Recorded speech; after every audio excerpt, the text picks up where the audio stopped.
നമസ്കാരം.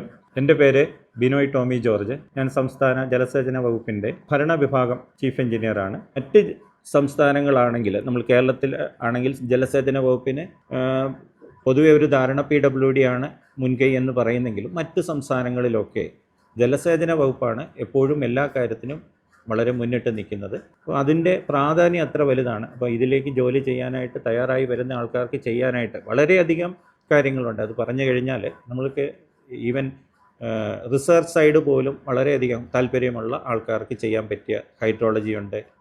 അതുപോലെ തന്നെ ഡിസൈൻ താല്പര്യമുള്ളവർക്കാണ് MTechഉം PhD ഒക്കെ ഉള്ള ആൾക്കാർക്ക് ഡിസൈൻ ചെയ്യാനാണെങ്കിൽ ആ വിങ്ങി തിരഞ്ഞെടുക്കാം. അതല്ല എക്സിക്യൂഷനാണെങ്കിൽ അതിനും ആ രീതിയിലേക്ക് പോകാം. പിന്നെ ഡേറ്റ കളക്ഷൻസ്, എല്ലാ തരത്തിലും നമ്മൾ ഒരു എൻജിനീയറിംഗ് കോളേജിൽ പഠിച്ച കാര്യങ്ങൾ പ്രവൃത്തി പദത്തിൽ എന്താണെന്ന് മനസ്സിലാക്കാനും അത് ഉപയോഗപ്പെടുത്താനും തക്കതായ എല്ലാ സൗകര്യങ്ങളും ഉള്ള ഒരു വകുപ്പാണ് സംസ്ഥാന ജലസേചന വകുപ്പ്. അങ്ങനെ വളരെയധികം ടെക്നിക്കലായിട്ടും നോൺ ടെക്നിക്കലായിട്ടും ജീവനക്കാരുള്ള ഒരു വലിയ വകുപ്പാണ് സംസ്ഥാന ജലസേചന വകുപ്പ്.